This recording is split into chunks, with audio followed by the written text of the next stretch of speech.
যে যা কিছু করুন না কেন দুঃখ ছাড়ার কিছুই পাওয়া যাবে না এখানে।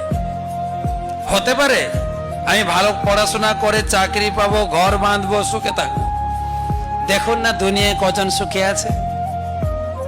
চাকরি পাওয়ার আগে যা কষ্ট, এ পুরো বর্ণনা আছে ভাগবতমে। আমরা সুখ পাই, দুঃখের কিছুটা লাঘব, তাকে বলে সুখ।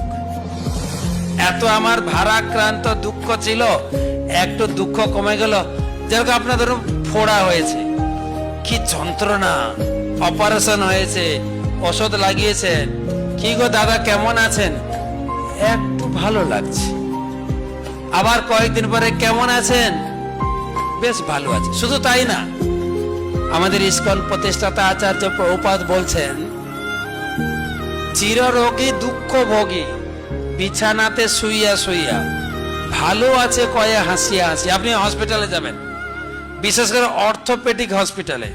অর্থোপেডিক মানে যেখানে হাড় গোড় ভাঙা হয়, মানে না ভেঙে যান ওখানে জোড়া হয়, যে কোনো একটা কিছু ভাঙা হয়। আবার ডাক্তাররাও কিছু ভাঙে, তাতে ইনকাম হবে কি করে, তারাও কিছু ভেঙে জুড়ে। আবার ঠিক আছে, দেখবেন কারোর পা এরকম তোলা আছে, কারোর হাত এরকম তোলা আছে, বিভৎস নরক অর্থোপেডিক হসপিটালটা।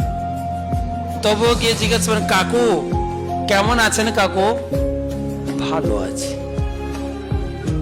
আপনার দেখুন হসপিটালের রোগীকে জিজ্ঞাসা করলে কি বলে, কি বলে?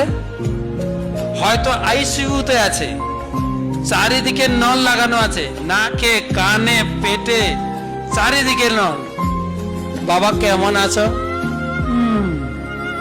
মানে কথা বলতে পারছে না তো, মানে ভালো আছে। তা আপনি কি মনে করেন ভালো আছে? ঠিক সেই রকম আমার পরিস্থিতিটাও একজন বুঝে যে আমি ভালো নেই।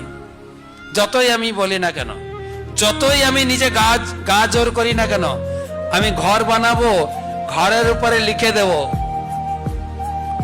শান্তি ভিলা, শান্তি কুঞ্জ, শান্তির নীড়, শান্তি নিকেতন আছে না? এখন তো শান্তি নিকেতনেও ঝগড়া চলছে, সবাই জানেন তো, পেপারে আপনারা জানেন। শান্তি নিকেতনেও এখন শান্তি নাই, শান্তি নিকেতনেও শান্তি নেই। তো আমি ঘর বানালে শান্তি পাবো কি করে? ঘরের উপরে লিখতে পারেন, হ্যাঁ, বিলাস ভবন, আনন্দ নিকেতন, আনন্দ নিলয়, অনেক কিছু আনন্দ, অনেক কিছু শান্তি লিখতে পারেন। ঘরে গিয়ে ঢুকে দেখুন না, কারগিলের যুদ্ধ চলছে প্রত্যেক ঘরে, প্রত্যেক ঘরে। এটা বাস্তবিক সত্য।